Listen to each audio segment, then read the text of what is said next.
je suis Guy Roger Kaba, je suis conseiller en politique éducative à la Confemène et je suis également dans cette institution coordonnateur de l'Observatoire de la qualité de l'éducation. Je jouerai le rôle de modérateur de notre activité de ce matin.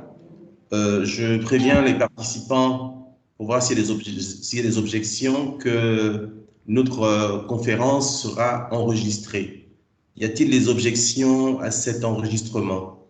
Est-ce qu'il y a des gens qui ne souhaiteraient pas que notre rencontre ne soit pas enregistrée? Je vois aucune main levée. Donc, merci d'accepter que notre rencontre soit enregistrée essentiellement pour des besoins d'archives et de communication interne. Alors, je vais tout de suite présenter brièvement l'agenda de notre rencontre. Nous allons commencer par un mot de bienvenue qui nous sera adressé par un des membres du consortium du KIX Afrique 21. Je pense que ça sera la directrice de l'IFEF, qui nous présentera un petit mot de bienvenue et d'introduction. Par la suite, M. Amidou Boukari nous présentera le centre KIX, dans ses fondements, ses objectifs, son fonctionnement. Et nous entrerons dans le vif du sujet, c'est-à-dire l'introduction à l'égalité des genres et l'inclusion sociale, de l'acronyme GESI en anglais, qui sera animé par Mme Ouraï Mamadou Anne, chef de bureau sous-régional Ouassro Fawe. S'en suivra des discussions et d'échanges sur la compréhension de l'inclusion, l'équité et l'égalité des genres. Pourquoi le secteur de l'éducation doit-il prendre en charge cette question? Ça sera une partie importante où les avis des uns et des autres seront sollicités sur leur compréhension de cette thématique essentielle, en particulier pour l'éducation et la formation de nos enfants. Après, ce sera le temps de conclure et de dégager quelques perspectives. Voilà, cette session est prévue pour se terminer à 12h30. Sans plus tarder, je vais donner la parole à Mme Mona Laroussi pour qu'elle nous dise son mot d'introduction. Mona, à toi la parole, s'il te plaît. Allô? Oui, mon micro est fermé. Okay. Merci Guy Roger, merci à toutes et à tous d'être présents aujourd'hui à cette rencontre. Merci également à Madame Ouraï Mamadou Anne, la chef de bureau de FAWE, de nous avoir accordé du temps et de nous avoir pris aussi en considération dans cette période de fin d'année assez chargée. Le consortium, et Guy Roger l'avait bien présenté tout à l'heure, le consortium AUF Confemène est coordonné par l'IFEF, a remporté le projet KIX. C'est dans ce cadre de ce projet-là que nous nous sommes réunis aujourd'hui. Et ce centre fonctionne sous la direction Madame Memouna Sissoko Touré, que vous la connaissez très bien. Je voulais aussi vous dire que la thématique GESI et la thématique EFH est très importante dans la stratégie de l'OIF. Et d'ailleurs, Madame Madeleine Okaba-Lima, qui s'est connectée, elle est la directrice de l'unité EFH. Elle est juste connectée avec nous, donc je lui donnerai la parole juste après. Elle coordonne cette unité. Donc le projet nous tient à cœur. Nous sommes dans cette politique-là. Et puis je voulais profiter pour que, et Guy Roger, je vais arrêter ton partage. Désolée. Non, c'est pas moi qui partage, c'est mon trésor. Tu peux prendre la main, il n'y a pas de problème. Je prends la main. Donc, je voulais juste prendre la main pour vous montrer un portail que nous avons mis en place récemment, qui est le portail Relief, qui est ressources éducatives libres pour l'égalité femmes-hommes. Et voilà, je voulais juste vous montrer pourquoi on tient bon à cette thématique.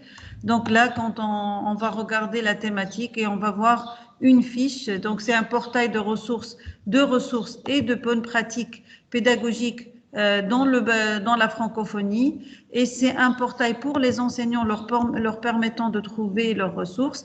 Et je vais juste conclure pour ça, parce que le but c'est de vous entendre et d'entendre les rosts, pour vous dire voilà pourquoi on tient à ça. C'est parce que avec le GECI et l'égalité femmes-hommes, nous avons la possibilité de favoriser la santé des femmes, d'améliorer les salaires de l'emploi, d'améliorer le sort de ces petites filles qui quittent l'école et qui ne sont pas scolarisées, et que d'avoir plus de filles qui fréquentent l'école, d'avoir des filles qui restent le plus longtemps possible et qui améliorent leur qualité de vie et la qualité de leur famille. Et donc, moi, je viens d'un pays où on a un proverbe qui dit c'est si vous éduquez une femme, une fille, vous éduquez toute une famille et vous éduquez derrière toute la population. Donc voilà, c'est une thématique qui nous tient à cœur et j'espère que tout se passera bien. Je ne serai pas tout le temps avec vous parce que c'est les clôtures budgétaires et j'ai plein de choses dans la planification, mais je reviendrai à la fin du séminaire vers midi. Madeleine, si tu veux prendre la parole, s'il te plaît. Et je suis désolée, Guy Roger, j'ai pris un peu chez toi du temps, donc je me permets de te demander l'autorisation de donner la parole à Madeleine. Non, non, il n'y a pas de problème, Mona, on est ensemble, il n'y a pas de problème. Si c'est dans l'intérêt du travail qu'on fait ensemble, il n'y a pas de problème. Voilà, j'arrête le partage. Merci, Monsieur Kaba, et merci, Mona, chers collègues, de m'accepter dans cette réunion. Moi non plus, je ne serai pas longue, mais j'ai eu un échange tout à l'heure. On était en train de planifier des actions communes avec Mona et elle m'a demandé si je pouvais être disponible pour échanger avec vous, pour vous parler un petit peu, vous renforcer en fait ce qu'elle fait déjà au sein de votre groupe, si besoin en était, l'intérêt en fait que l'OIF porte à la problématique UFH. Ce que je voulais vous dire d'abord, c'est me présenter. Donc, je suis Madeleine Okabalima, je suis la chef de l'unité EFH, égalité femmes-hommes, depuis mars 2020. J'ai rejoint l'OIF d'abord par télétravail à partir d'Abidjan, où j'étais, et j'ai rejoint en fait le siège physiquement en septembre, le 1er septembre. Donc, depuis le 1er septembre, je suis à Paris. On m'a donné l'immense tâche de mettre en place cette unité, comme l'a dit Mona, de faire en sorte que cette stratégie qui est une priorité, que la question de l'EFH, de l'égalité femmes-hommes, qui est une priorité de l'organisation, depuis quelques années déjà, hein, puisque nous avons contribué un peu à la conférence de Beijing, mais nous avons également tenu en 2000 une réunion à Luxembourg sur cette question-là, et nous avons adopté en octobre 2018 à Erevan, en Arménie, la stratégie de la francophonie pour l'égalité femmes-hommes et l'autonomisation et les droits des femmes. Depuis lors, il y a également une résolution en 2016 qui a été prise en Tanarive demandant à l'OIF de mettre en place en son sein une instance spécialement dédiée à ces questions-là. Ce que je veux dire, c'est que nous avons cette stratégie en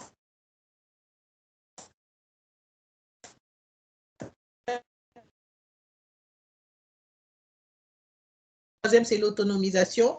Le quatrième, c'est la participation des femmes. Et le cinquième, c'est un regard que nous devons poser sur nous-mêmes pour être crédibles. Si nous préconisons dans les pays de l'espace francophone de mieux tenir compte de ces problématiques-là, nous devons le faire nous-mêmes. Donc, le cinquième volet, c'est un volet d'intégration de ces préoccupations au sein de notre institution. Alors, en ce qui concerne ces domaines stratégiques, nous sommes aussi une organisation internationale, vous le savez, mais de taille... Certains d'entre nous disent parfois que nous avons un budget qui nous met dans les organisations internationales qui ne sont pas les plus grandes. Mais nous, on n'a pas de complexe parce qu'on sait que même en étant de petite taille, si on a des approches stratégiques, on peut contribuer à faire la différence.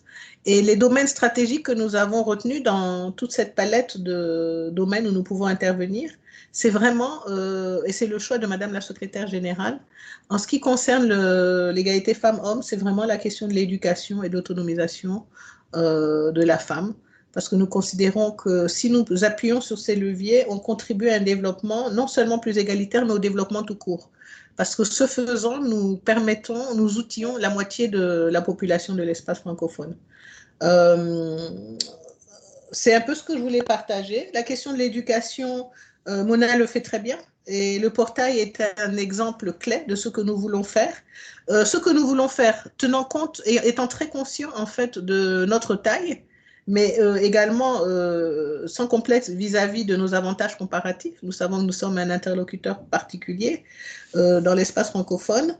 C'est vraiment combler des gaps, aller dans des endroits où il y a une demande, mais le besoin n'est pas encore couvert.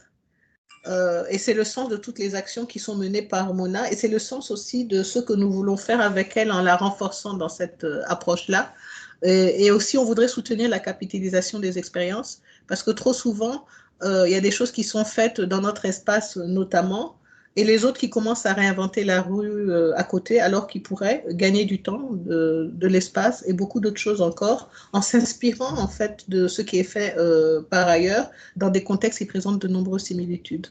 Voilà un petit peu ce que je voulais partager avec vous en vous remerciant de m'avoir accepté dans cette réunion en disant que je suis disponible aux côtés de Mona au compte de l'OIF en fait à soutenir en fait les actions d'éducation de la fille et de la jeune fille, de la femme et de la jeune fille et d'autonomisation des femmes à travers des actions ciblées dans notre espace qui vont pouvoir contribuer à faire la différence dans notre espace. Merci beaucoup. Merci beaucoup, Madame Oka Balima. Merci beaucoup, Mona, Madame Laroussi. On est dans les temps. Le mot d'introduction était prévu pour une dizaine de minutes. Vous avez respecté le timing. Je vous en remercie. Et vos propos étaient très, très éclairants. Ça plante le décor. Merci. Vous allez m'excuser si je ne peux pas rester pendant toute la réunion, mais je tenais à... Il n'y a pas de problème. C'est nous qui vous remercions. On remercie énormément de votre présence. Alors, on va aller au deuxième point de notre ordre du jour, qui est la présentation du centre KIX Afrique 21. Enfin, c'est vraiment important de savoir un peu quels sont les objectifs du centre. Je ne sais pas si Maïmouna, c'est toi qui va le faire ou Amidou? Oui, Guy Roger, bonjour. Je vais faire la présentation. Ok. Tu te présentes avant pour ceux qui ne te connaîtraient pas, s'il te plaît. Très bien. Bonjour à toutes et à tous. Je suis Maïmouna Sissoko Touré. Je suis coordinatrice donc, du centre KIX Afrique 21. J'attends juste un peu que le PowerPoint soit projeté par Amidou. D'accord. Et juste avant de projeter le PowerPoint, je voudrais demander donc aux participants, avec la permission bien sûr de monsieur le modérateur, de mettre dans la... Est-ce que vous m'entendez? Est-ce que vous m'entendez? Très bien. Amidou, tu pourrais te présenter à nos invités, s'il te plaît? Ah oui, d'accord. Ok, d'accord, je vais me présenter, mais je voulais tout simplement dire quelque chose qui est important, c'est que je voulais que les participants mettent dans le chat donc leur nom et puis aussi leur affiliation. Voilà, c'est pour une question de suivi. Donc, je voulais dire ça pour qu'on voit à peu près combien de personnes sont là et qui sont les personnes qui sont là. Donc, moi, c'est Amidou Boukari. Donc, je suis l'administrateur principal du programme KIX au sein du bureau régional du CRDI qui est basé à Dakar. Mais là, je vous parle de Nairobi où je suis en télétravail. OK, merci. OK, merci beaucoup Amidou pour cette précision. Maïmouna, je te repasse la parole pour... on ne voit toujours pas ton PowerPoint. Ça va arriver, ça va arriver. OK, tu peux commencer à... Oui. OK. Donc, je joins ma voix à celle de la directrice AI de l'IFEF et aussi pour souhaiter la bienvenue à ce webinaire aux participants sur la problématique de l'inclusion, de l'équité et de l'égalité des genres. Et donc, nous comptons donc beaucoup sur votre participation active à tous.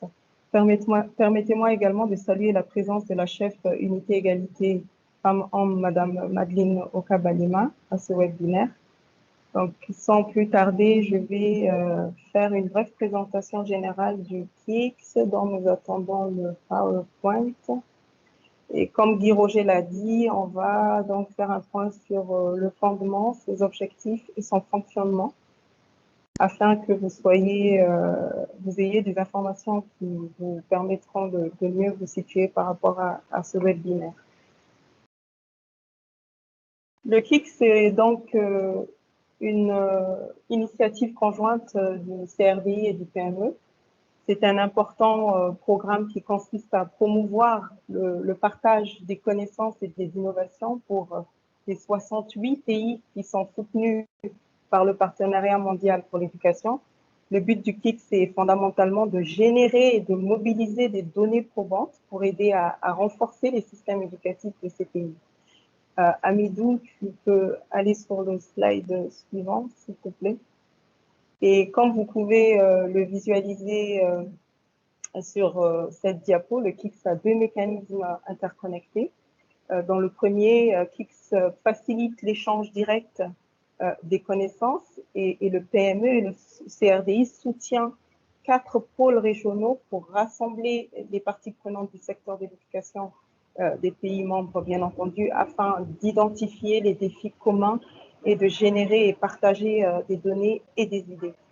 Donc, 2 KIX couvrent des pays d'Afrique, dont je vais, en tout cas, dont fait partie notre centre KIX, et un pour l'ensemble des pays, en tout cas une partie des pays d'Europe, d'Asie et du Pacifique, et un pour l'Amérique latine et les Caraïbes. Le programme KIX dispose également d'un mécanisme de financement et dans ce cadre-là, un ensemble de projets mondiaux a été lancé cette année pour aborder des questions transversales pour les systèmes éducatifs. Monsieur Hamidou Boukari, qui est administrateur général du KIX, pourra vous en parler tout à l'heure. Il faut noter que le KIX est particulièrement intéressé non seulement par l'identification des bonnes idées, des innovations, des connaissances, mais aussi par la compréhension de ce qu'il faut pour adapter et mettre à l'échelle. Donc, l'impact des approches éprouvées et prometteuses. Voilà donc de manière générale ce qu'est le KIX. Maintenant, en ce qui concerne le KIX Afrique 21, que nous représentons aujourd'hui, je viens de dire qu'il y a 4 pôles régionaux et un des pôles est le KIX Afrique 21. Madame Mona Laroussi, la directrice AI, l'a dit. Donc, ce KIX est piloté par un consortium qui est composé de l'AUF, l'Agence universitaire de la francophonie, la CONFEMEN, la Conférence des ministres de l'éducation des États et gouvernements de la francophonie, et l'IFEF, l'Institut de la francophonie pour l'éducation et la formation. Le KIX Afrique 21 est basé à Dakar, au sein de l'IFEF, et on est donc le chef de file. Il est composé de 21 pays membres. Et dans sa stratégie de mise en œuvre, le KIX Afrique 21 va s'appuyer sur 3 axes majeurs, notamment la recherche. J'attends un peu Hamidou qui va projeter le slide.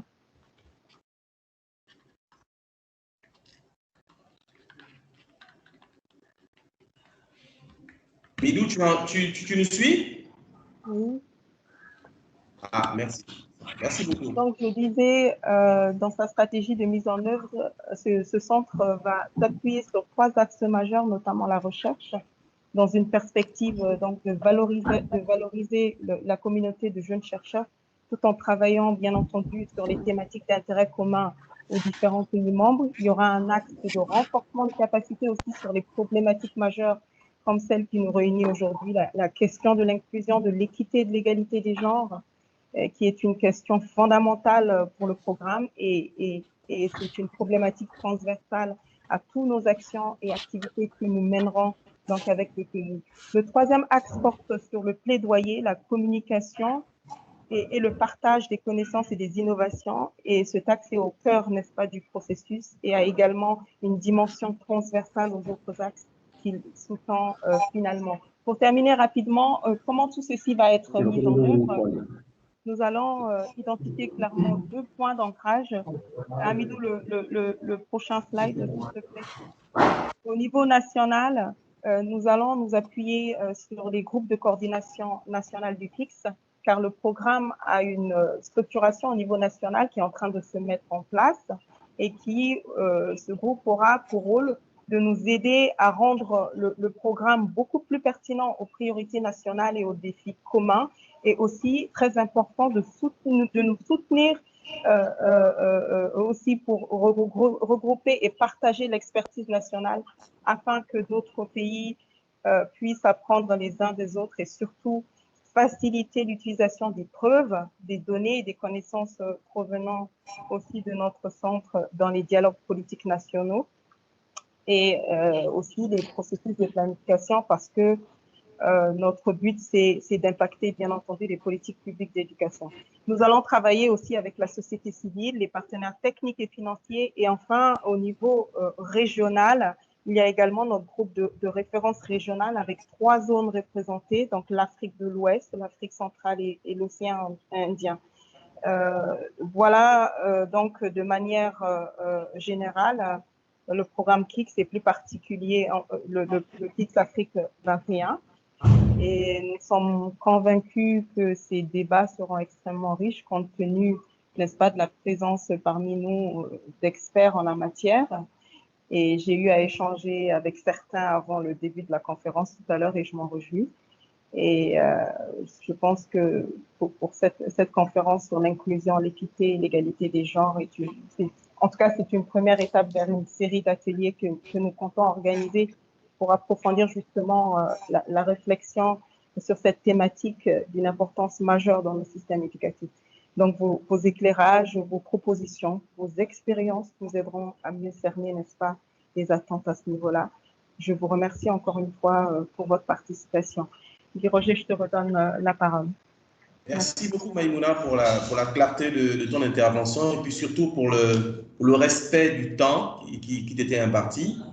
Vraiment, merci beaucoup. Ça nous permettra de rester dans les temps, nous permet de tenir compte des impératifs des uns et des autres et de profiter de leur présence au maximum.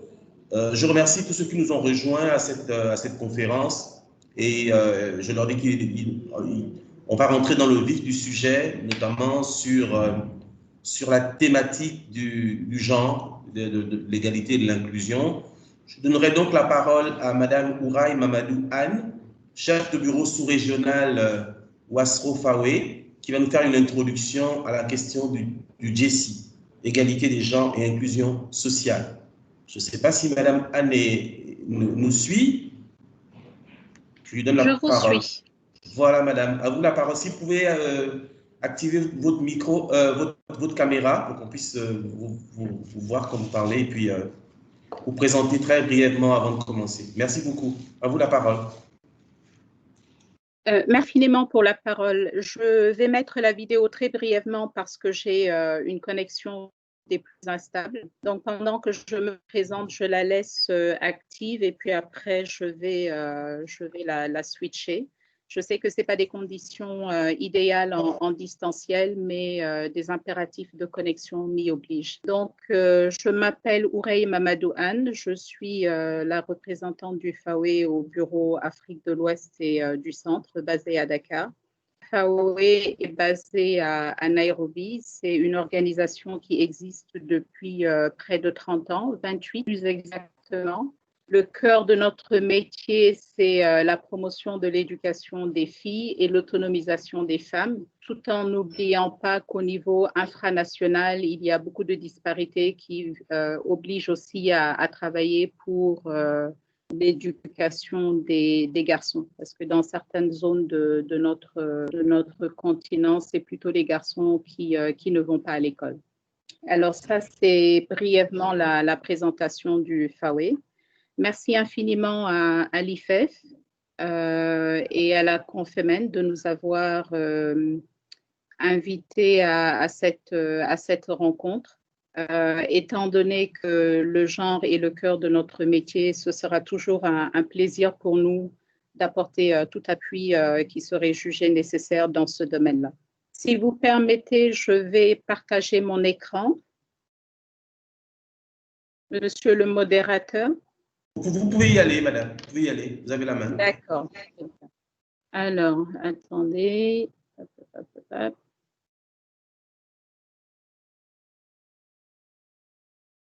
Ah, je ne le vois pas. Bon, mais écoutez, ce n'est pas grave. Pendant que je cherche, je vais quand même parler jusqu'à ce que je le retrouve. Ouraï, peut-être utiliser le desktop. Donc, quand tu vas sur le... Ou bien tu m'envoies le PowerPoint, moi, je vais le projeter pour toi ici. Oui, je pense que c'est peut-être plus simple comme ça. Une seconde, hein, je suis en train de te l'envoyer. Je le ferme pour pouvoir le faire.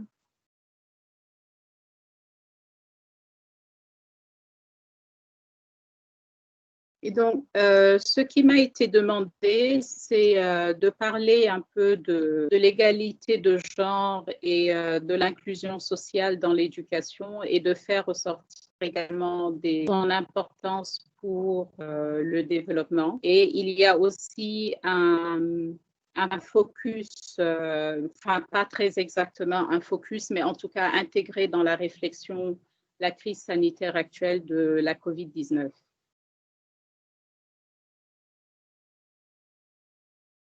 Amidou, je suis en train de chercher le document. Je pense que je ne l'avais pas.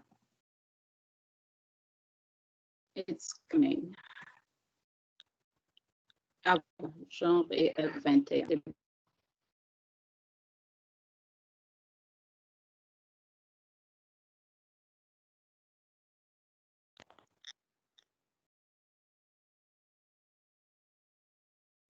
Désolée, je reviens à vous.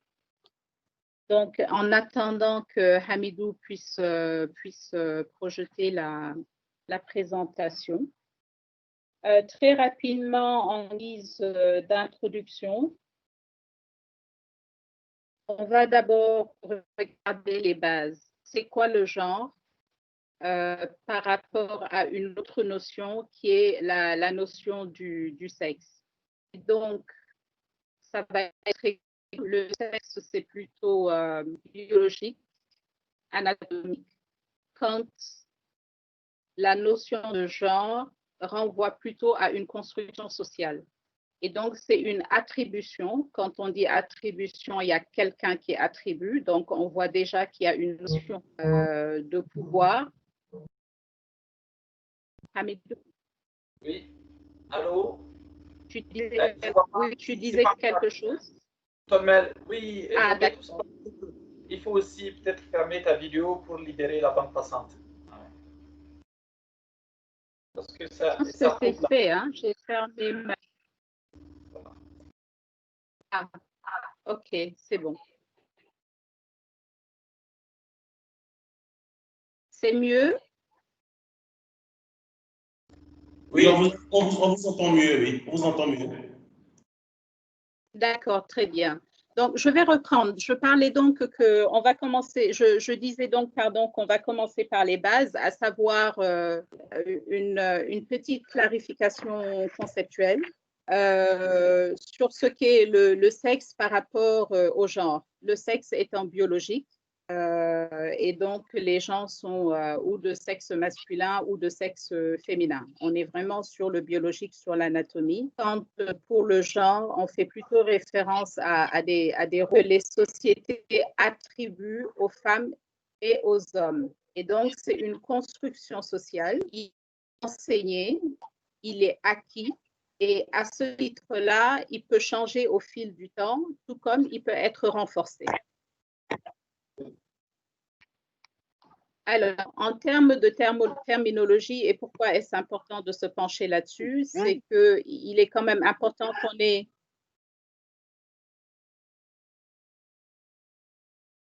J'ai l'impression que quelqu'un intervenait. Non? OK. Donc, je disais, il est important qu'on ait une même compréhension de ce dont nous parlons si nous voulons nous pencher sur la question, nous atteler à trouver des solutions aux défis.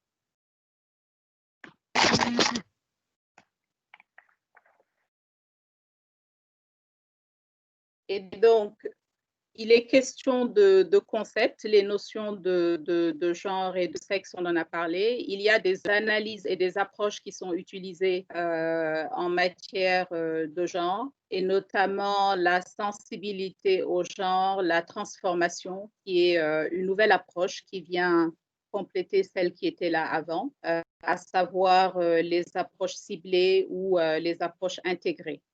Il y a des outils pour ce faire, notamment les analyses de genre, la budgétisation sensible au genre, les audits, la notion d'intersectionnalité, on va y revenir, et le fait d'impliquer, d'engager les hommes et les femmes, pardon, les garçons et les hommes dans ce processus. Parce que forcément, étant une construction sociale, c'est dans une dynamique de pouvoir, mais c'est aussi dans un dialogue que les choses se règlent. Et le but de tout ça étant d'arriver à l'égalité des genres ou à l'équité des genres. Il y a aussi des notions de parité qui sont très souvent confondues ou utilisées de manière synonymique avec l'égalité et l'équité des genres. On va y revenir. Et il y a aussi l'autonomisation des femmes et des filles. Je vous disais que c'était l'un des cœurs du métier de FAWE. Ils sont aussi un des buts ou une des finalités des interventions sur l'égalité de genre et l'inclusion sociale. Alors, on est sur un spectre parce qu'on peut aller d'une approche qui est totalement indifférente au genre, dans laquelle le genre est tout à fait absent, gender blind, comme on dit. Il n'est ni reconnu ni traité, en passant par des approches qui sont conscientes des problématiques, donc sensibles au genre, qui sont reconnues, qui essaient de mettre en place des stratégies, des actions afin de prendre en compte ces disparités-là, jusqu'à une approche qui est plutôt transformationnelle. Et à ce niveau-là, on va plutôt vers les causes profondes de ces dynamiques de pouvoir qui sont inéquitables. Donc, le premier ne prend pas du tout en compte la notion du genre. Le second le prend en compte, mais va plutôt agir à la marge et non pas sur les causes principales, les causes profondes. Et le troisième, c'est celui qui transforme tout l'environnement afin d'arriver à l'égalité, l'équité de genre. Tu n'as toujours pas la présentation, Hamidou? Elle n'est pas arrivée, je n'ai pas reçu de message là. Je ne sais pas quelle adresse tu as utilisée. D'accord. IDRC. Ok, bah, ce n'est pas arrivé. Je viens de vérifier là. Je vais peut-être la forwarder à... elle est toujours dans ma boîte d'envoi. Ok, c'est peut-être un peu lourd. Bon, mais très bien, on continue comme ça alors. On pourrait partager la présentation juste après dans le chat. Voilà, exactement. Alors, je parlais rapidement des objectifs et donc on va zoomer un tout petit peu justement sur ces objectifs-là. Vous voyez ici 3 images, la première qui parle d'égalité, la seconde d'équité et la troisième de transformation. Elle semble violente, mais ce n'est pas du tout le cas, si je peux vous rassurer. Quand on est sur l'égalité, on est plutôt sur les chances et les opportunités. Alors que quand on est sur l'équité, on est plutôt sur les résultats. Et on reconnaît que les conditions ne sont pas équitables entre les hommes et les femmes. En même temps, quand on veut parler d'égalité, ça ne veut pas dire que le résultat doit être le même pour tout le monde. Ce qui est important, c'est d'avoir les mêmes opportunités, même si on n'arrive pas au même résultat. Et la différence entre l'égalité et l'équité, si vous regardez l'image, ils ne partent pas du même point de départ et pourtant, on leur donne exactement les mêmes ressources. C'est vrai qu'on n'a pas le visuel. Ah oui, pardon, vous n'avez pas le visuel.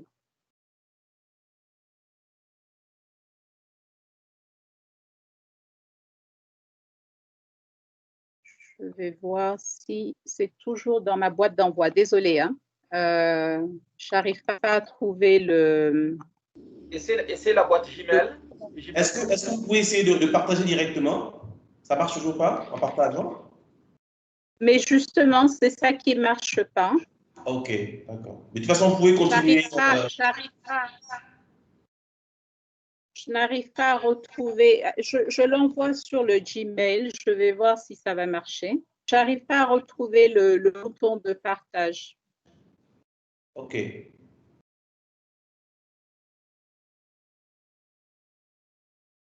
Je crois que là, la version de Teams qui est en ligne, cette version-là ne donne pas cette fonctionnalité. Ah, d'accord. Oui, je ne l'ai pas enregistré sur ma machine, effectivement. Okay. Alors, ce qu'il est important, oui. Non, je disais que vous pouvez continuer, on vous suit parfaitement sur la différence entre égalité, équité et transformation. On vous suit. qu'il est peut-être aussi important de noter par rapport à ça, c'est que pour donner des exemples qui vont permettre d'illustrer, si jamais on met en place une politique selon laquelle on s'assure que les candidats politiques, hommes et femmes, ont les mêmes chances, on est plutôt sur une stratégie d'égalité. Par contre, si on se concentre sur les résultats, c'est-à-dire en mettant en place une politique de quotas, c'est suite à une reconnaissance que les hommes et les femmes n'ont pas les mêmes, conditions, an equal playing field. Hamidou, excuse-moi.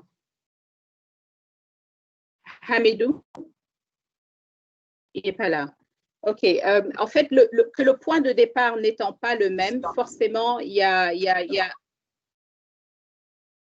un déséquilibre entre les deux. Et donc là, on est plutôt sur une approche d'équité. Et l'approche de transformation, ce serait plutôt celle qui va regarder tout le spectre, c'est-à-dire l'ensemble du système politique et qui chercher à débarrasser ce système politique, par exemple, des beautés, de la corruption ou d'autres inégalités. Et là, on est dans une approche de transformation. C'est donc ça la différence entre ces trois termes.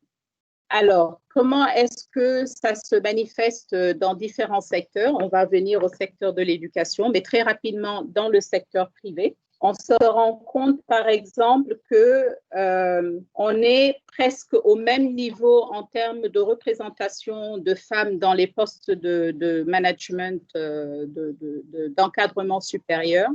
Et malgré cela, on n'en est pas encore au point où on peut parler d'égalité, d'équité de genre. Et pourtant, des études très sérieuses ont montré que les entreprises dont les conseils d'administration et les comités exécutifs comptent une plus grande proportion de femmes ont tendance à obtenir de meilleurs résultats financiers. Bon. Toujours en ce qui concerne le monde de l'entreprise, on constate quand même des disparités de parcours professionnels et notamment que les femmes sont beaucoup plus dans les fonctions de soutien plutôt que dans les hautes fonctions hiérarchiques qui conduisent à des postes de haute direction comme être dans les conseils d'administration, accéder à des postes de PDG, etc. Et pourtant, quand on regarde la tendance des promotions, on se rend compte que les femmes font 45% globalement. Là, c'est des chiffres sur l'Afrique qui sont donnés par McKinsey. Les femmes sont 45% de la force de travail, mais elles ne bénéficient que de 36% des promotions, là où les hommes font 55% de la force de travail, mais bénéficient de 64% des promotions.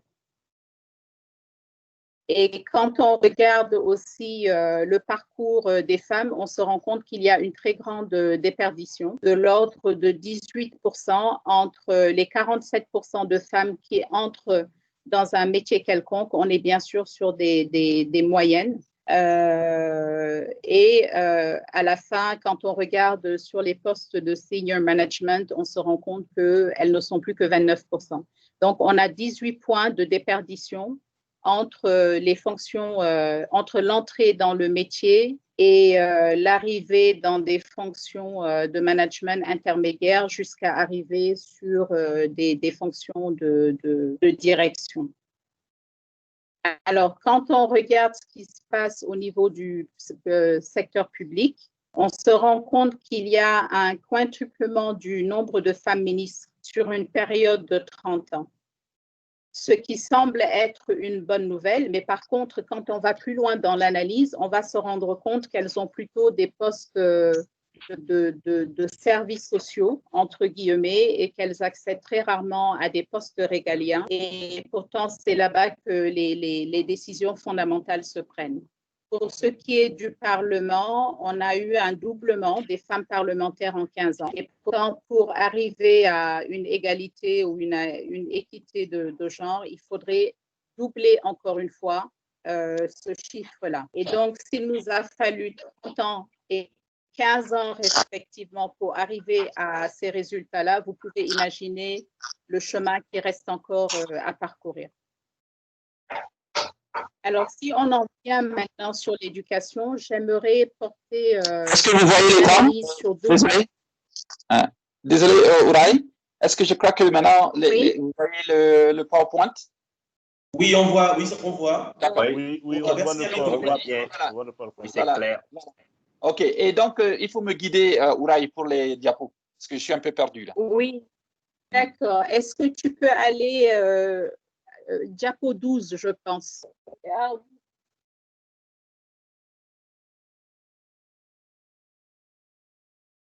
Données éducation.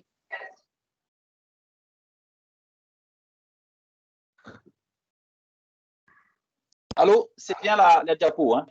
Données éducation. Oui, oui, c'est celle qu'on a. Oui. Oui. C'est celle qu'on a. OK. OK, c'est bon alors. C'est exactement OK, tu peux aller. ça. OK. Et donc, je vais focaliser sur deux aspects, notamment les filles qui sont en dehors du système scolaire. Et le second aspect, c'est les filles qui accèdent à l'école. Next. Hamidou. C'est bon là? Je suis sur aperture régionale, niveau d'exclusion le plus élevé du monde. C'est bon? Ou bien la prochaine? Exactement. C'est bon. Voilà, Non, c'est bon. OK. On est bon.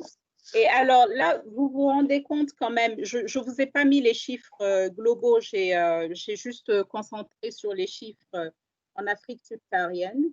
Et j'aimerais que vous portiez l'attention sur le cercle rouge, les 52. Parce que si dans le monde, on a 258 millions d'enfants qui sont hors système scolaire, on ne va pas entrer dans les détails de qu'est-ce qu'on entend par hors système scolaire, c'est-à-dire toutes les sous-catégories qui composent ce grand groupe. On se rend compte que 98 millions de ces 258 millions sont concentrés en Afrique subsaharienne, dont le Nigeria qui concentre entre 9 et 13 selon les sources des données.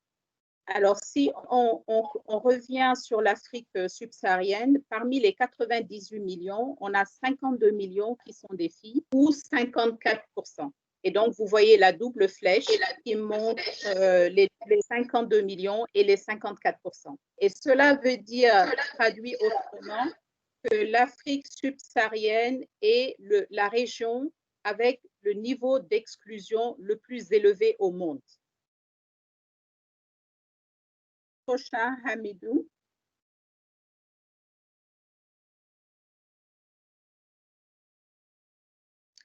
Alors, quand on regarde le profil de scolarisation, donc celles qui n'y sont pas et maintenant celles qui accèdent à l'école.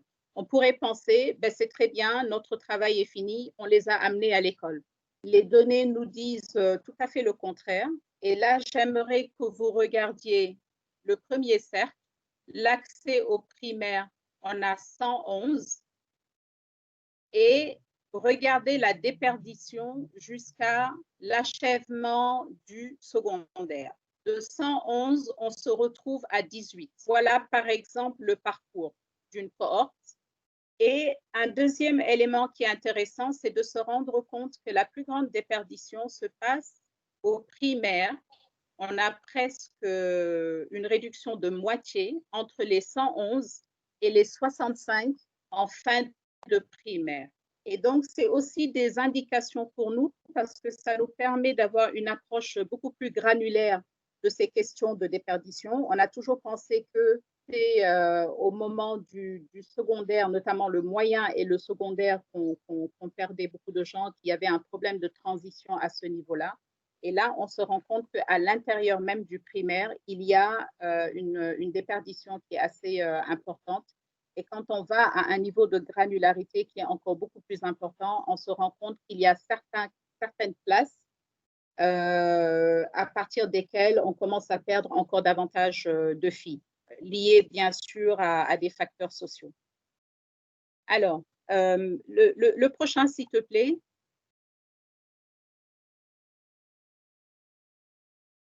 Zut, j'ai oublié d'enlever le nom.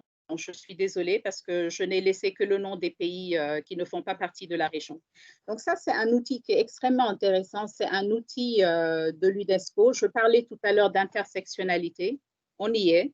c'est quand on regarde comment est-ce que différentes dimensions de la marginalité peuvent se potentialiser. C'est une base de données de l'UNESCO sur la privation et la marginalisation dans l'éducation. En l'occurrence, ici, on a 23% d'écart entre les hommes et les femmes. Et quand on combine le genre, la langue, la région, la localisation géographique et le statut socio-économique, on se rend compte que pour chacune de ces dimensions-là, quand on y ajoute la dimension genre, les données se détériorent encore davantage. Et donc, ce qui veut dire tout simplement que le genre est quand même une catégorie centrale. Je ne vais pas aller dans les définitions de la pauvreté en éducation ou de l'extrême pauvreté en éducation, mais juste pour faire comprendre que chaque fois qu'on prend une dimension de marginalité ou de privation, en y ajoutant le genre, on obtient des chiffres qui sont encore pires que ce qu'on avait en moyenne.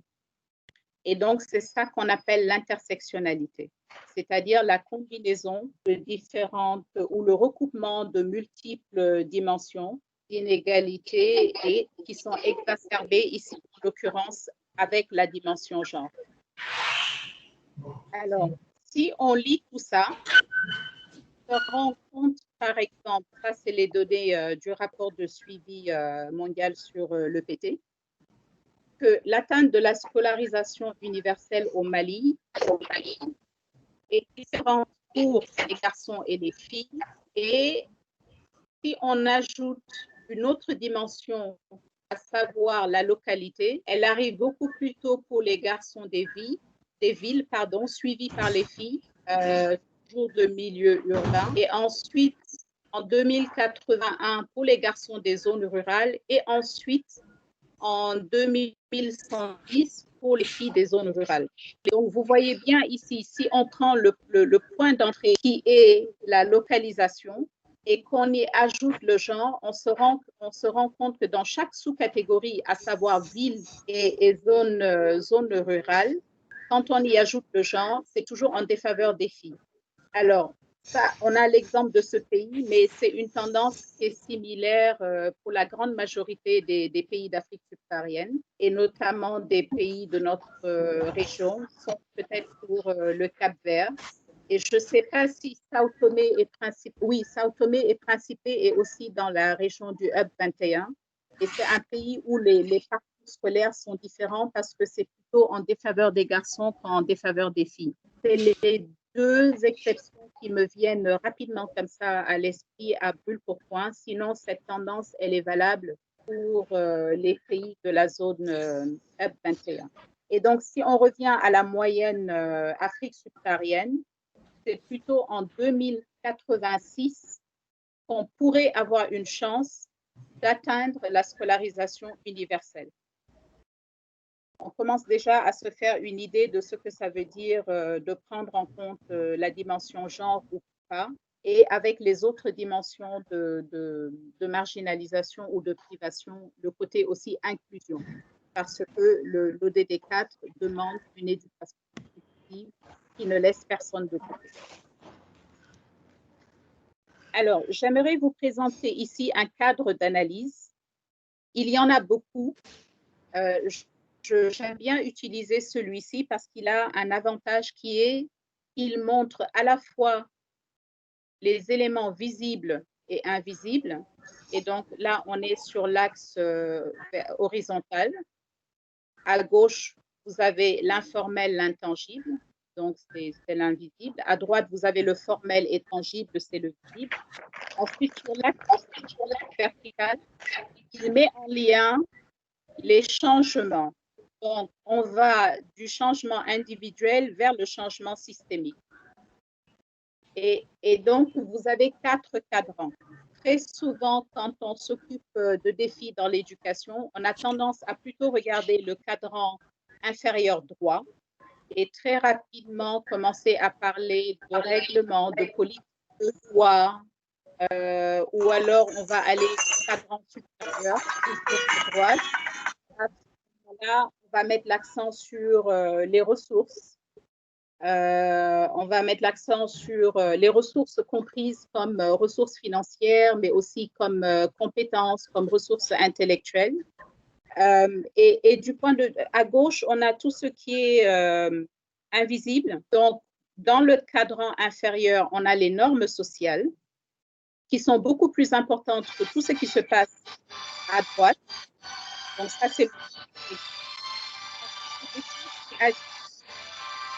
S'il vous plaît, je demanderai à ceux qui n'ont pas la parole de fermer leur micro, s'il vous plaît, pour que Madame Anne puisse parler tranquillement, de manière audible. Merci.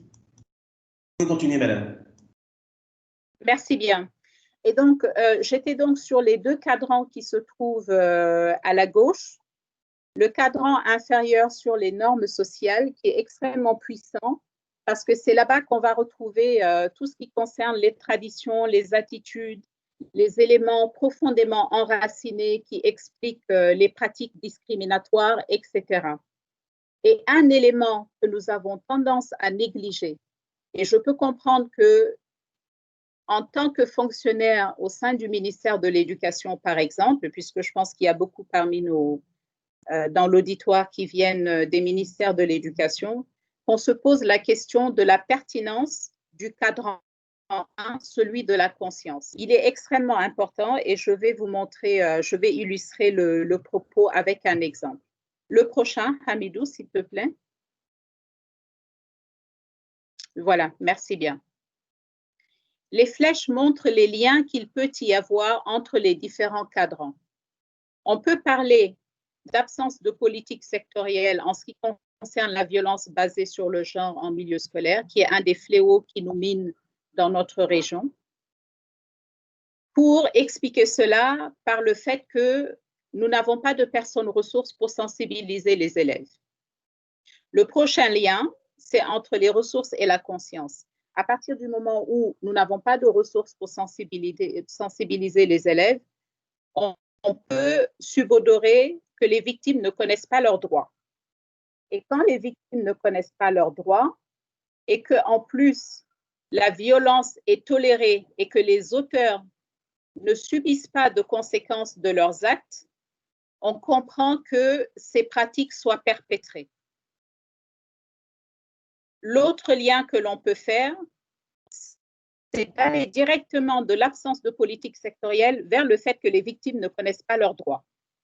Et donc ça voudrait dire par exemple absence de code de conduite, etc.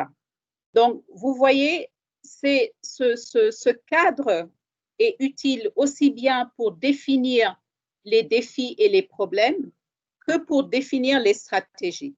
De la même manière qu'ici, on a mis des défis et qu'on les a reliés les uns aux autres, de la même manière, on peut y superposer les solutions et avec un seul outil, on arrive à regarder en parallèle les défis et les solutions. Si on est un fonctionnaire du ministère de l'Éducation et qu'on se dise, par exemple, là, je vais au cadre 1 qui est celui de la conscience, et là, je veux parler des dynamiques de pouvoir au sein d'une institution. On peut penser, par exemple, qu'en tant qu'individu, on est écrasé par la structure, par l'organisation. Mais ce qu'on oublie, c'est que même dans cet environnement, entre guillemets, hostile, on a un pouvoir de négociation que l'on peut mettre en œuvre. Et ce pouvoir de négociation, il peut être formel comme il peut être informel. Les réseaux informels, et d'ailleurs dans les grandes négociations internationales, on sait très bien que le plus important se discute au niveau des pauses café et pendant les déjeuners et non pas dans les salles de réunion au moment où les choses se passent de manière formelle. Et donc, ou alors c'est aussi le fait de prendre conscience que soi-même, nous avons des préjugés et c'est normal parce que nous sommes des êtres humains qui vivons dans une société et le secteur de l'éducation, si on a une approche écosystémique, n'est qu'une sous-société de cet ensemble global qui fait société. Et c'est là où on peut aussi commencer à s'interroger soi-même en tant que fonctionnaire au sein du ministère de l'Éducation, quelles sont les actions, aussi minimes soient-elles, est-ce que je peux entreprendre pour faire avancer la question de l'égalité et de l'équité des genres? Très souvent, on est beaucoup plus sur les cadrans 1 et 2. On oublie le cadran 3. Je reprends, excusez-moi, on est plutôt sur les cadrans 2 et 3. On oublie le cadran 4 et on occulte tout simplement le cadran 1 qui est quel est le rôle que moi, en tant qu'individu, au sein d'une structure, je peux jouer. Le prochain.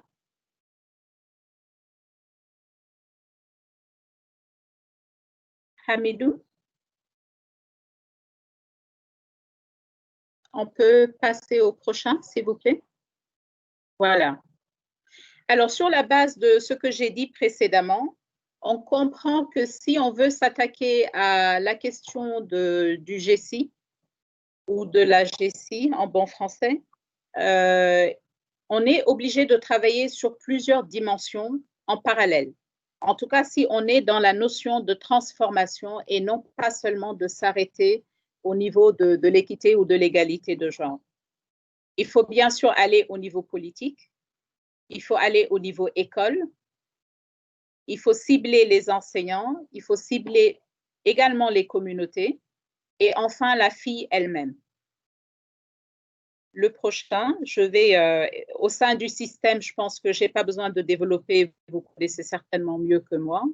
Je vais aller au suivant. Hamidou, s'il te plaît.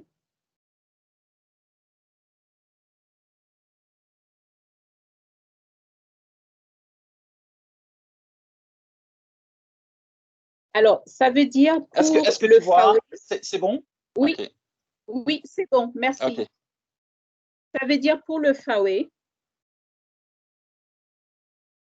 que nous avons une approche en ce qui concerne l'éducation des filles. Les changements qui vont se passer, tu peux rester là où tu étais.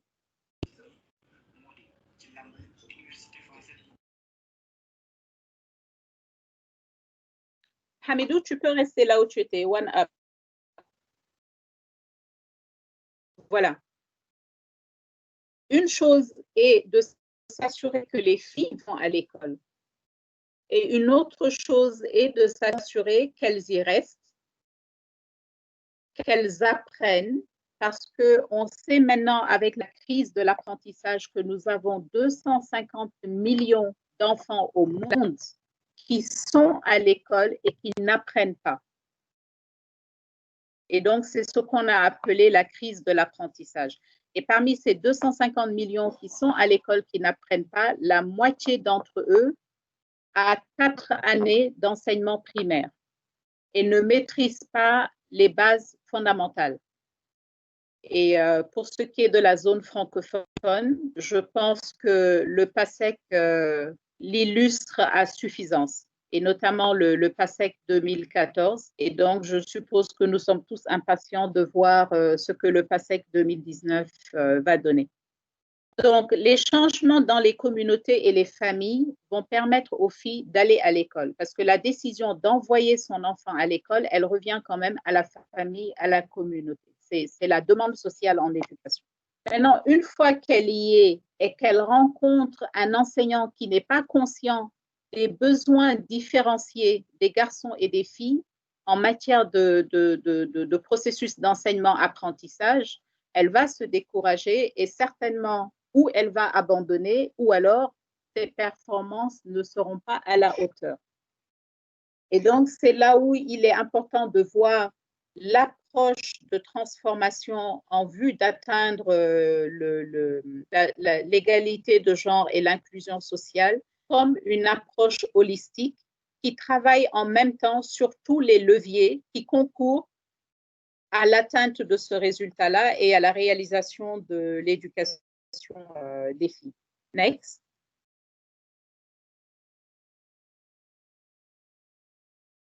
Alors,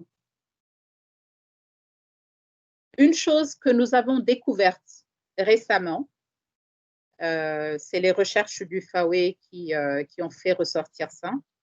entre autres, c'est que l'identité de genre se cristallise très tôt et elle est internalisée et les enfants agissent en conséquence.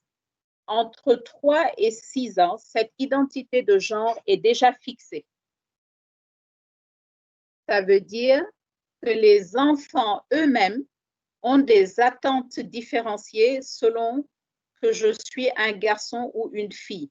Les garçons ont déjà internalisé qu'ils sont plus intelligents que les filles, je mets les guillemets, et les filles, dans cette tranche d'âge entre 3 et 6 ans, ont déjà internalisé qu'elles sont intellectuellement inférieures aux garçons. Et je vous montrerai des chiffres à ce sujet.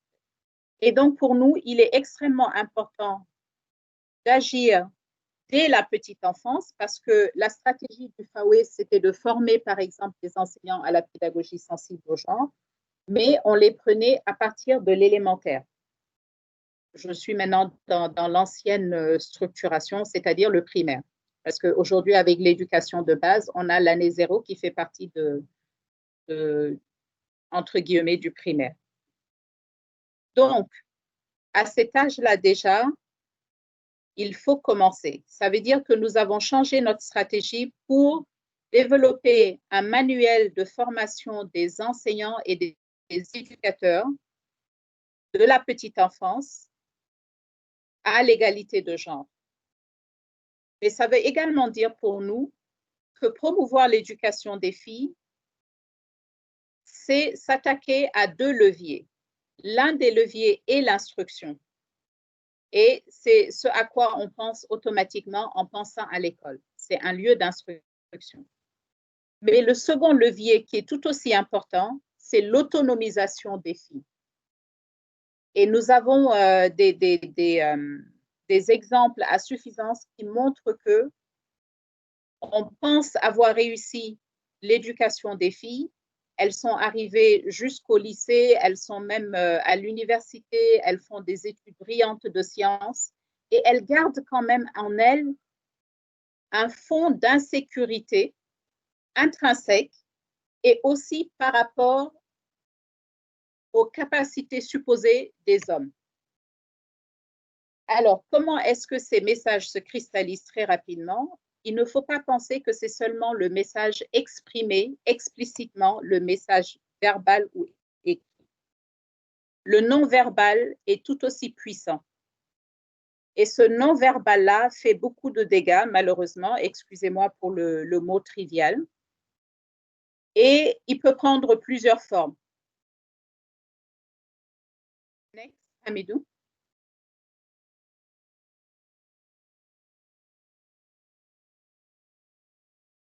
Ça, c'est un message non-verbal.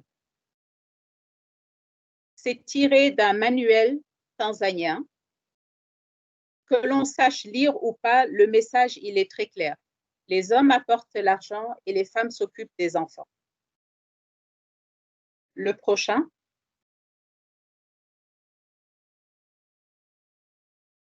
Pareil.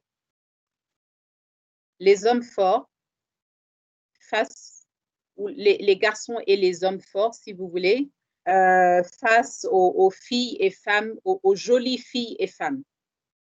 Quand les filles sont confrontées à ça, elles n'ont pas besoin qu'on leur dise explicitement « vous êtes inférieur aux garçons ». Elles l'ont internalisé d'office. Le prochain, s'il te plaît, Hamidou. Non, tu peux passer.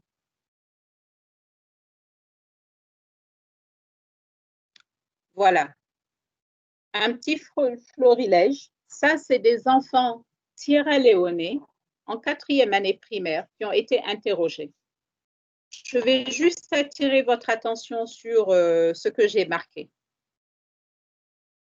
40% des garçons et 25% des filles répondent « les filles ont moins besoin d'école que les garçons ». Juste à côté, 70% des garçons et 28% des filles répondent que les garçons sont plus intelligents que les filles. Plus loin, Et là, on touche à tout ce qui est le corps et tout le corollaire qui va avec, notamment les abus, les violences physiques, sexuelles, etc. Les filles aiment que les garçons les taquinent. Ça peut commencer innocemment comme ça. Et le tout dernier, quelquefois, les filles ont besoin de faire des choses pour leurs notes. Et je sais que dans la zone francophone, par exemple, non, c'est dans la zone anglophone, sexually transmitted rates, on parle beaucoup de notes transmises sexuellement en référence aux maladies transmises sexuellement, parce qu'on sait qu'il y a beaucoup de filles qui sont mises sous pression malheureusement par les adultes dans la communauté éducative. Et la récompense est d'avoir de bonnes notes. Le prochain, s'il te plaît, Hamidou. Et donc ça, ce sont des enfants qui sont en 4e année de primaire. Donc, en gros, si on doit faire une analogie très rapide, c'est le CE1, CE2 dans le contexte francophone. Alors, si on ajoute maintenant la COVID dans cette analyse-là, c'est tous les enfants qui ont été touchés, mais différemment. Autant les filles que les garçons ont des obstacles à la continuité éducative, mais peut-être que les raisons n'en sont pas les mêmes. Très souvent dans nos sociétés, c'est aux filles qu'incombent les tâches domestiques. Et donc, ça veut dire qu'elles ont moins de temps à consacrer à leurs études.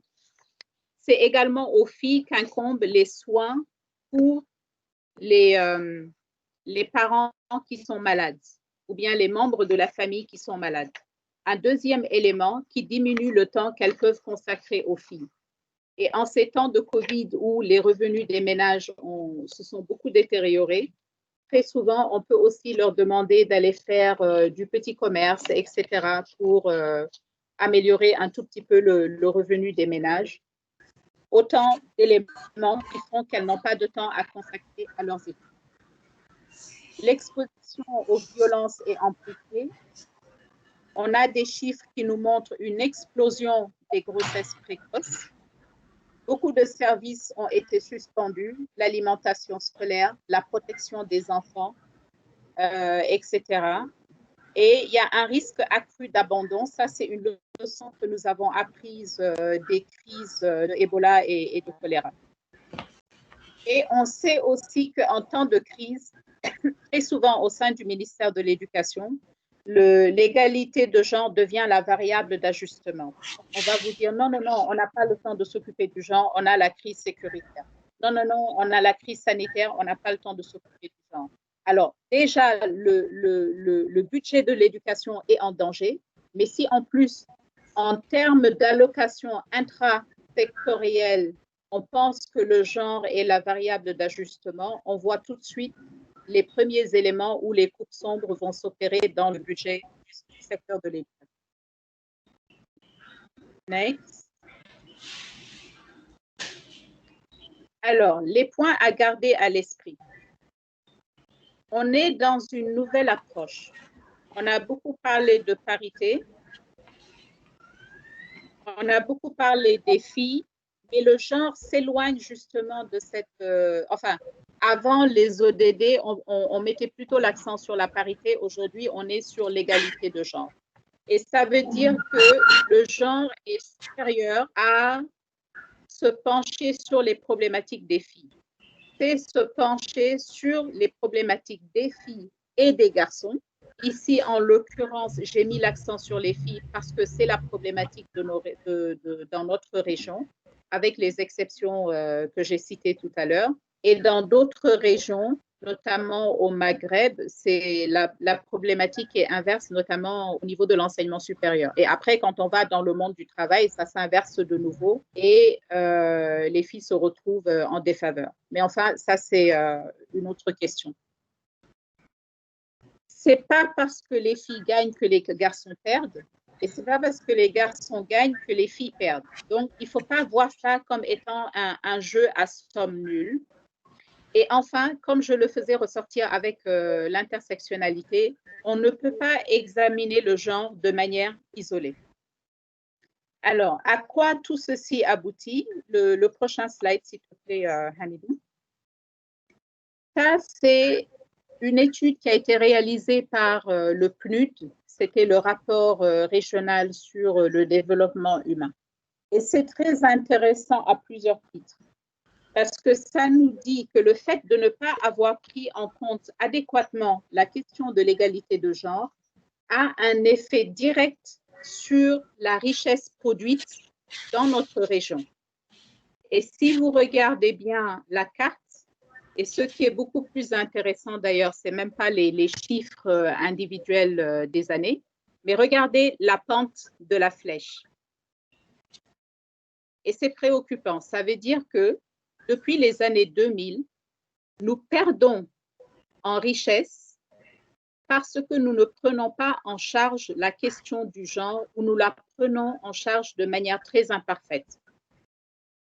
Et vu les problèmes de développement, les problématiques de développement de notre continent, ce coût d'opportunité est un luxe que nous ne pouvons pas nous permettre. La seule année, il y a eu une seule année, une inflexion dans le sens d'une amélioration. Et sinon, depuis l'an 2000, on est sur une pente ascendante.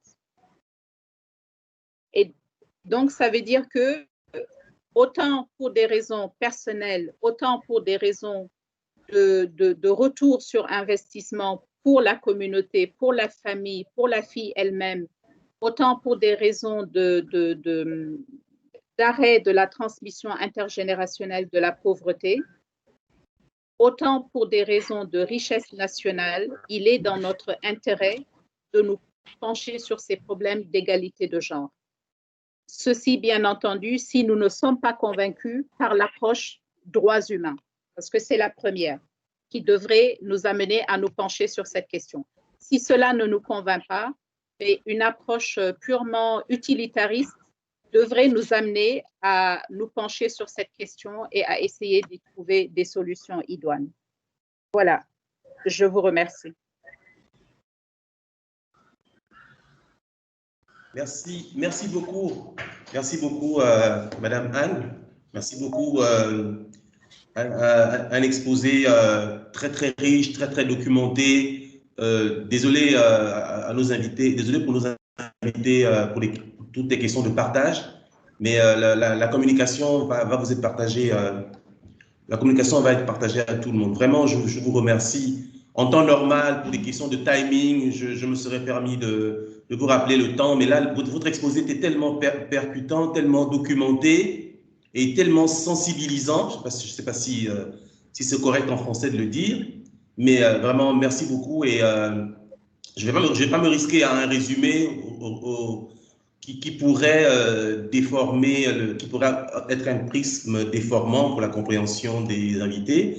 Donc, on va tout de suite, des participants, pardon, on va tout de suite aller sur les réactions. Je demanderai à ceux qui veulent réagir soit pour une contribution, soit pour une question à notre intervenante, de lever la main et d'ouvrir leur micro, de se présenter, micro-caméra, de se présenter rapidement en deux, trois mots et de prendre la parole. Voilà, je ne sais pas s'il y en a qui veulent intervenir.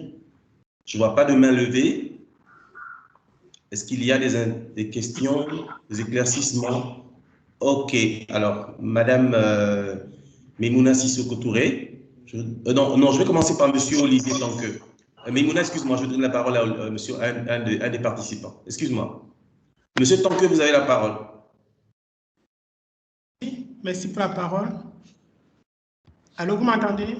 Oui, parfaitement, vous entendez parfaitement. D'accord. Je m'appelle Olivier Tanqueux, je suis le chargé des programmes de la coalition de la société civile du Cameroun, le Stéphane. J'ai suivi avec beaucoup d'attention l'intervention qui vient de s'achever, mais j'ai juste une petite préoccupation au niveau des filles gagnent, les garçons perdent. Je n'ai pas bien suivi l'explication de madame, je n'ai pas bien perçu ça au sens d'égalité, équité, genre.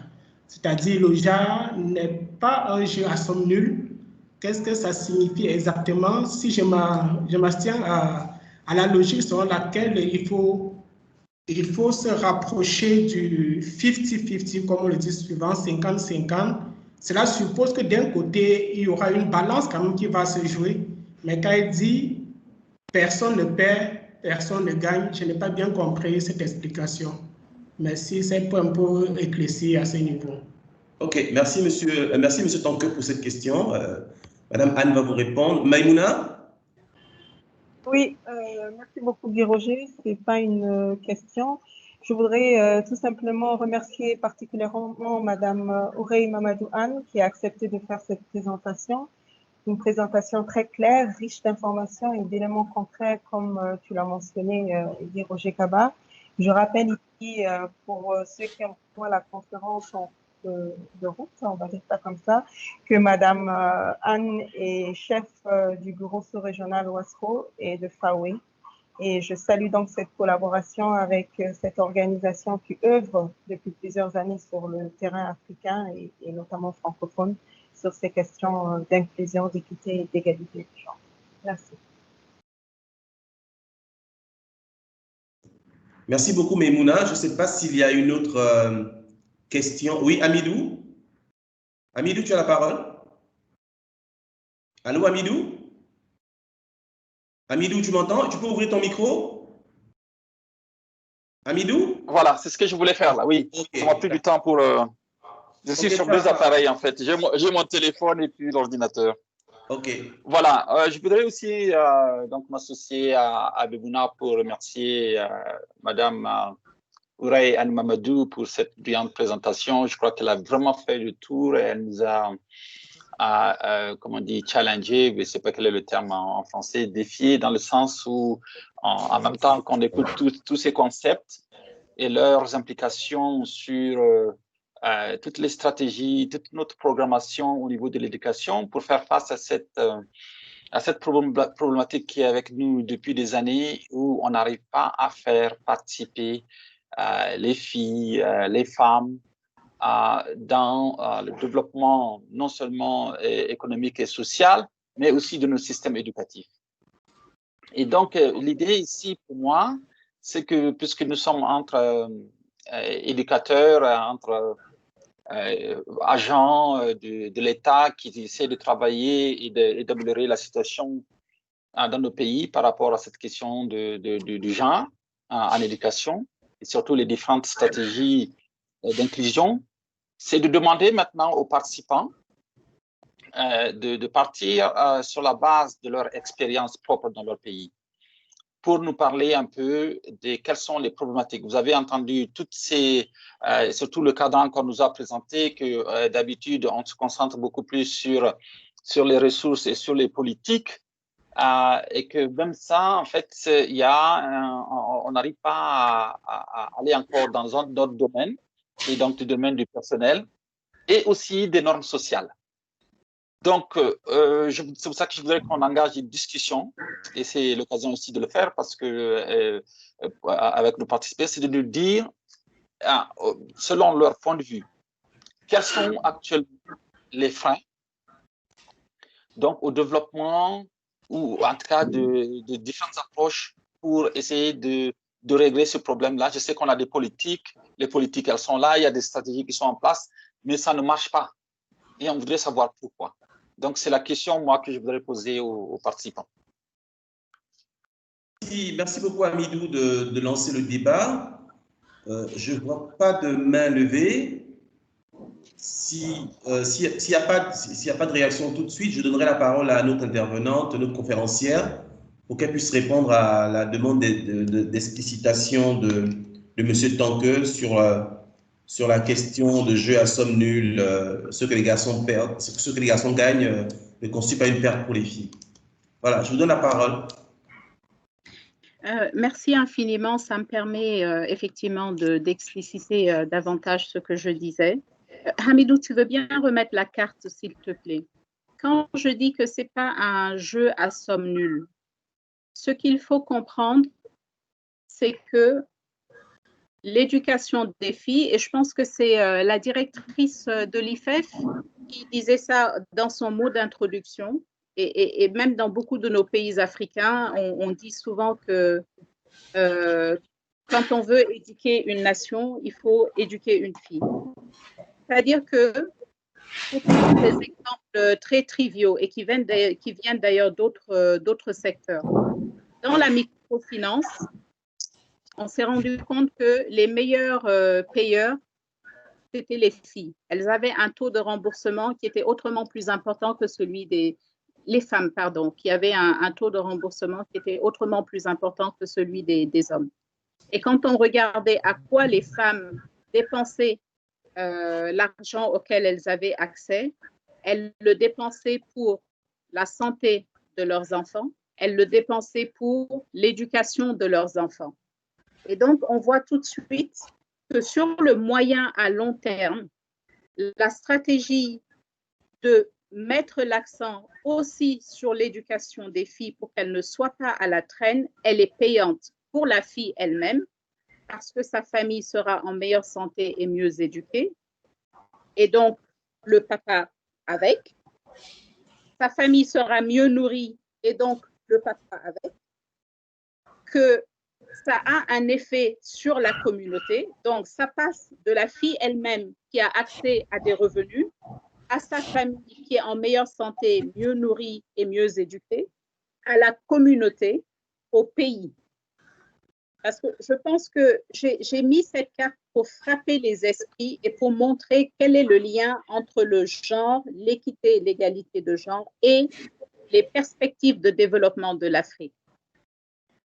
On court derrière le développement, on ne peut pas se permettre le luxe de perdre 6% de la richesse potentielle que nous aurions pu produire, tout simplement parce que nous ne prenons pas cette question-là en charge de manière adéquate.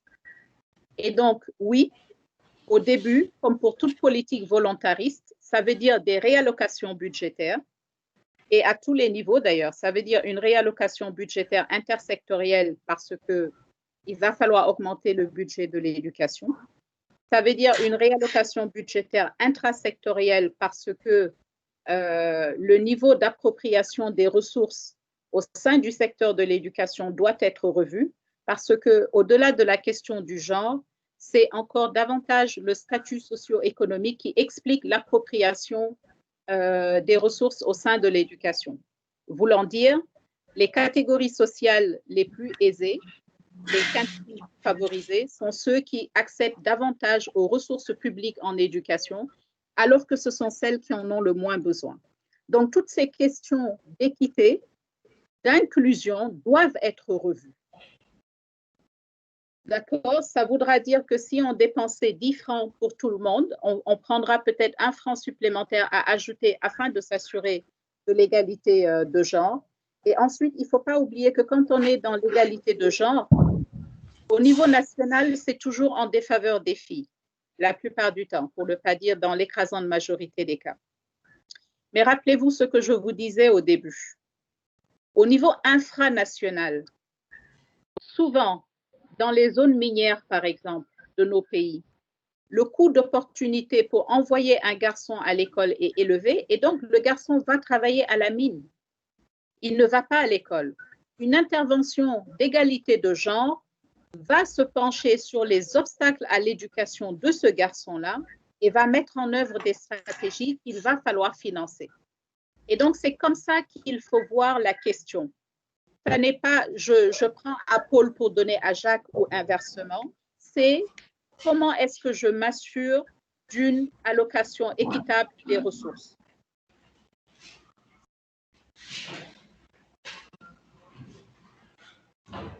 OK, merci beaucoup pour... je ne sais pas si vous avez terminé. Allô? Allô, madame, est-ce que vous avez terminé? Oui, à vous, désolée. OK, merci beaucoup pour ces précisions. Je ne vois pas de main levée.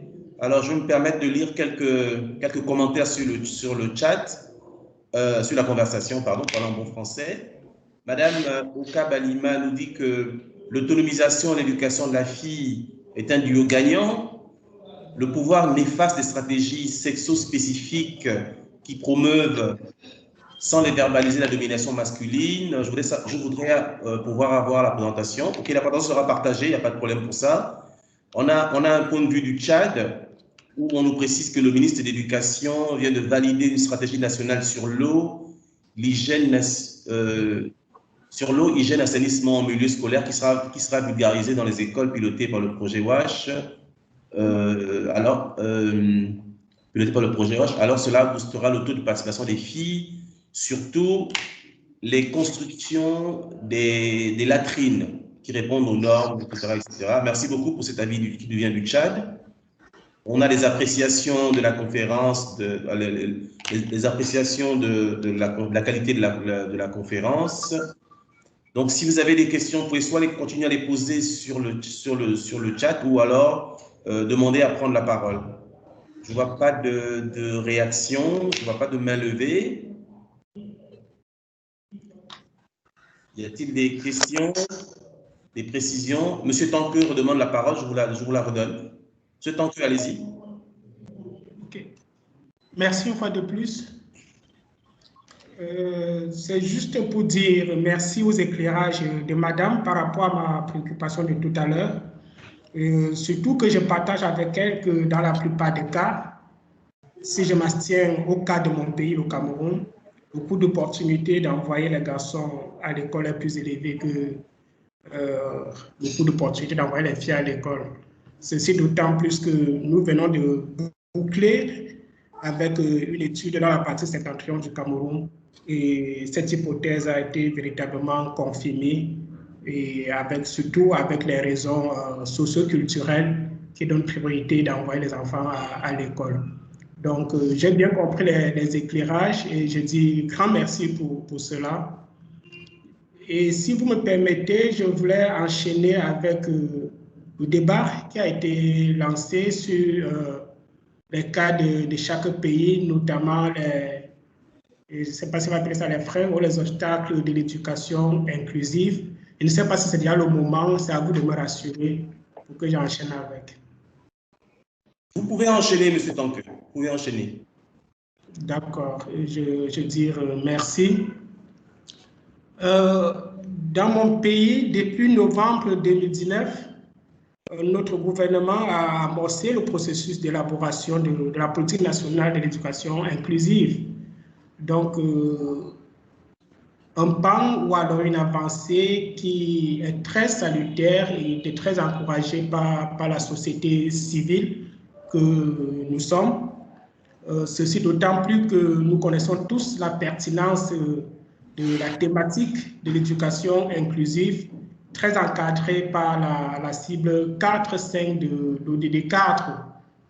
Donc, ceci étant, nous autres, nous sommes donnés pour mission de veiller à ce que cette politique soit effectivement alignée à cette cible 5 de l'ODD 4. Ça, c'est notre préoccupation, mais aussi et plus loin également, la société civile se préoccupe des grands enjeux, c'est-à-dire de la faisabilité même de l'éducation inclusive dans un contexte camerounais en termes des insuffisances remarquées, insuffisance des moyens, je veux dire moyens matériels, moyens financiers et moyens humains, pour véritablement implémenter cette éducation inclusive.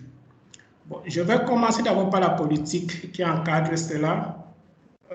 Précisément, notre loi, c'est-à-dire la loi de 2010 portant protection et promotion des personnes handicapées, prévoyait déjà à son article 16 de rendre effective l'éducation spéciale. Bon, maintenant, avec le décret d'application 2019, les choses ne sont pas toujours claires sur le terrain et ça nous préoccupe vraiment. Et plus loin, également, nous avons noté qu'il y a eu des efforts gouvernementaux avec la mise sur pied ou alors l'acceptation de 68 écoles inclusives pilotes, ce qui était vraiment salutaire et très encouragé. Cependant, nous avons noté avec un peu de recul le fait que c'est seulement 4 qui fonctionnent jusqu'à présent Et quand bien même ces 4 fonctionnent, on note cette insuffisance ou l'absence des équipements dans ces écoles. Je ne vais pas citer tous les équipements pour encourager l'éducation inclusive, tels que les brailles, les rampes, Chers collègues, s'il vous plaît, quand vous n'avez pas la parole, fermez vos micros, s'il vous plaît, pour ne pas perturber la personne qui intervient. Merci. D'accord. Merci. Donc, je disais au niveau du matériel, cette insuffisance ou même absence des équipements dans ces 4 écoles pilotes que nous avons vraiment encouragées dans notre pays. Au niveau des finances, nous avons noté que le grand nombre des personnes vivant par exemple avec handicap, pour ne pas globaliser des couches vulnérables, maîtrisent quand même le droit à l'éducation, cependant que se heurtent à des difficultés financières pour y accéder.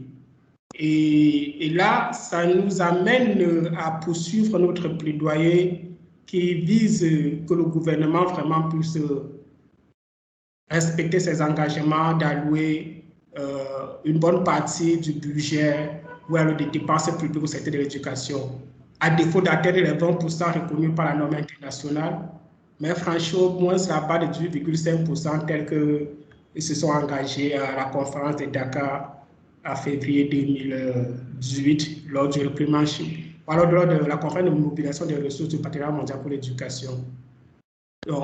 Et au niveau des ressources humaines, nous notons que ce n'est pas les ressources humaines qui manquent, mais c'est la qualité. Nous avons déploré le fait qu'il faut vraiment former.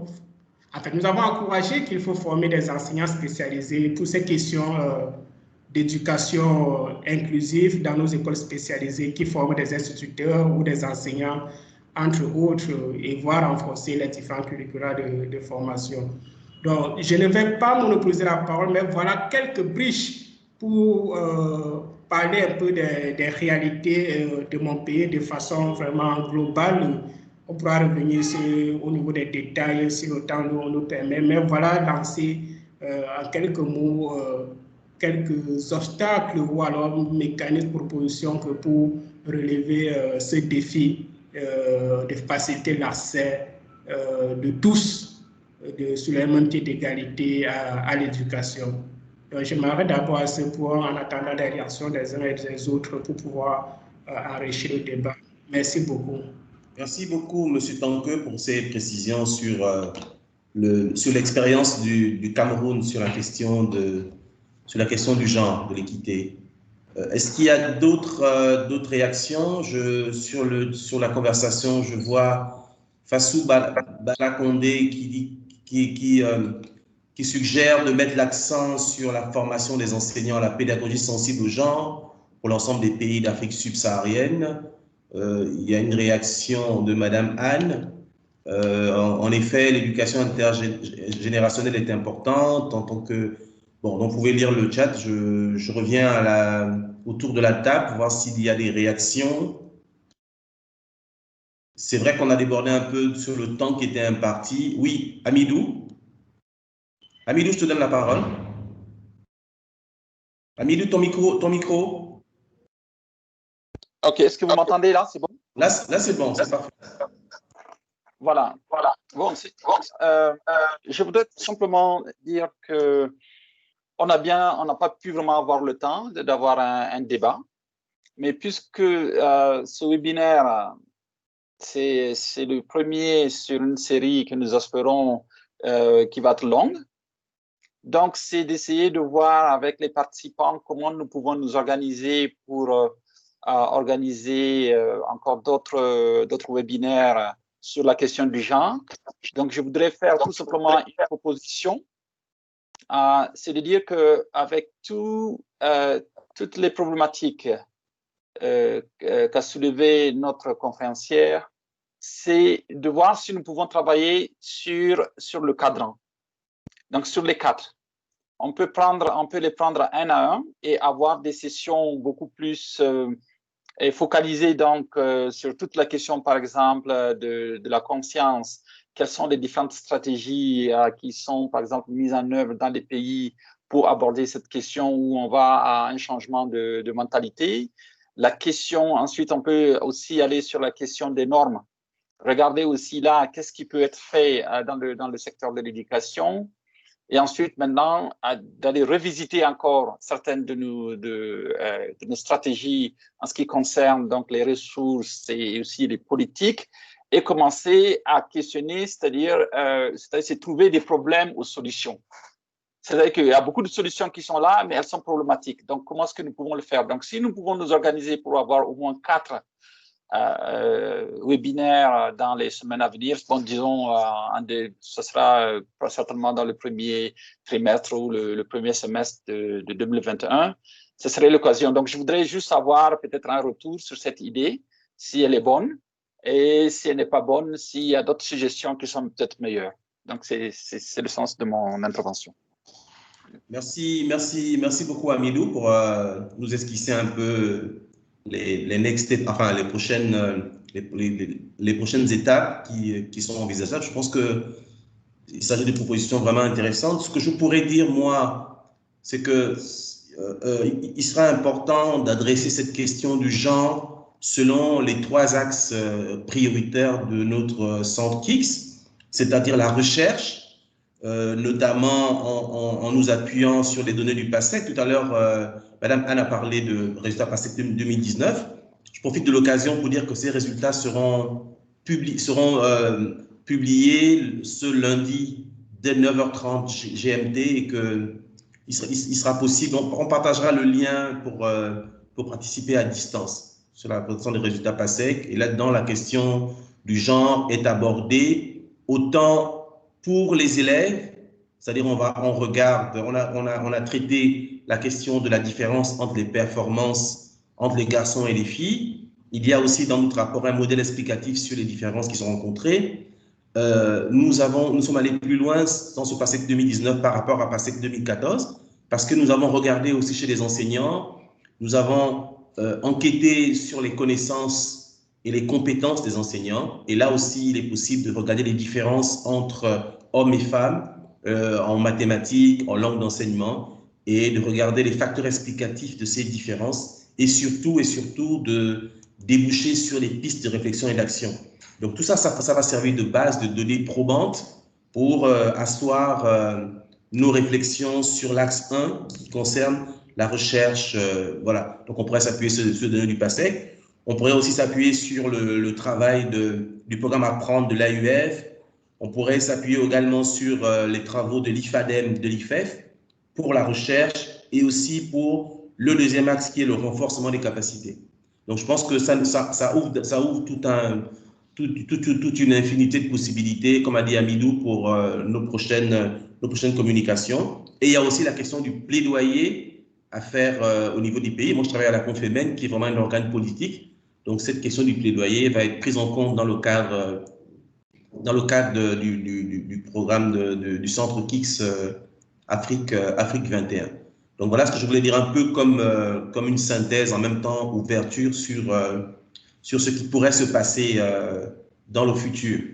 Alors, je ne sais pas s'il y a encore des réactions. Sinon, j'inviterai Mona, si elle est en ligne, ou Amidou, ou l'intervenante, à dire un mot on va commencer par l'intervenant. On va commencer par Madame Anne pour qu'elle nous dise un mot. Ah, mon trésor, tu voulais dire quelque chose?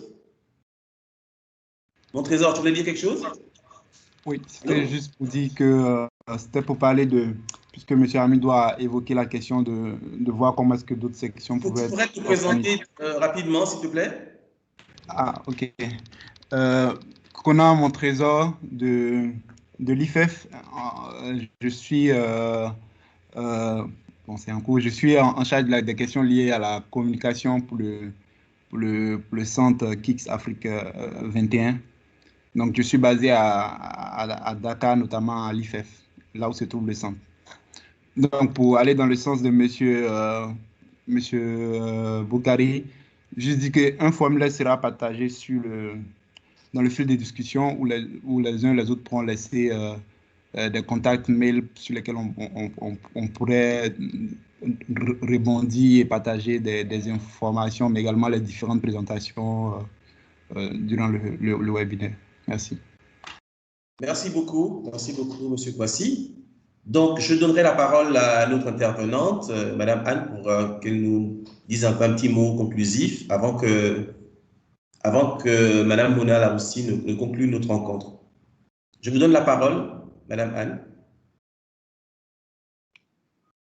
Allô, vous m'entendez? Allô? Ah, elle n'est pas connectée? Est-ce que vous m'entendez là?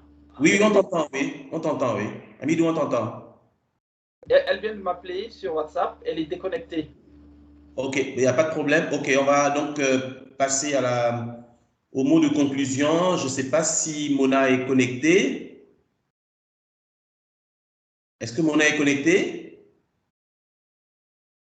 Alors, si Mona n'est pas connectée, Amidou, je te donnerai la parole pour conclure notre rencontre. Amidou? Oui, allô? Je te donne la parole pour conclure notre rencontre. D'accord.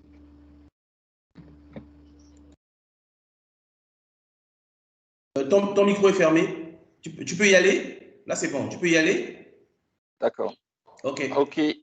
Ah, ben, voilà. Donc, j'aurais bien voulu que ce soit Mona qui dise donc les mots de conclusion là pour ce premier webinaire. Moi, que j'ai trouvé extrêmement très riche et c'est vraiment le début je dirais plutôt pas une aventure, mais d'un programme qui va nous, espérons-le, qui va nous mener assez loin dans nos réflexions sur cette question du genre, comment s'assurer que la prise en compte du genre arrive à avoir un impact sur nos pratiques, sur nos politiques. Et je crois que là, nous sommes bien partis. Nous avons été lancés donc par la conférencière qui a quand même fait un cadrage conceptuel assez important, donc qui pourra nous faire avancer dans nos réflexions et dans nos actions et dans nos pays. Donc, je voudrais, au nom du CRDI et au nom du consortium qui accompagne le CRDI et le PME dans KICS, de dire merci à tous les participants donc, qui sont venus, qui ont pris de leur temps pour assister, pour participer à ce premier webinaire. Donc, sur ce, je voudrais dire merci encore une fois de plus et au revoir. Et nous serons, mon trésor a dit qu'il y aura une sorte de questionnaire là où vous pouvez laisser donc vos remarques, vos observations et aussi vos suggestions sur la suite qu'on va donner à ce premier webinaire. L'idée, c'est d'avoir un certain nombre, en tout cas en 2021, pour qu'on puisse aller en profondeur sur certaines de ces problématiques qui ont été soulevées. Donc voilà, une fois de plus, merci beaucoup au modérateur, Guy Roger, merci beaucoup, à la coordinatrice aussi et à mon trésor qui a quand même assuré la partie technique de notre webinaire. Donc, au revoir. OK, merci beaucoup Aminou, au revoir à tous. Je demanderai à l'équipe KICS de rester pour qu'on puisse débriefer une quinzaine de minutes.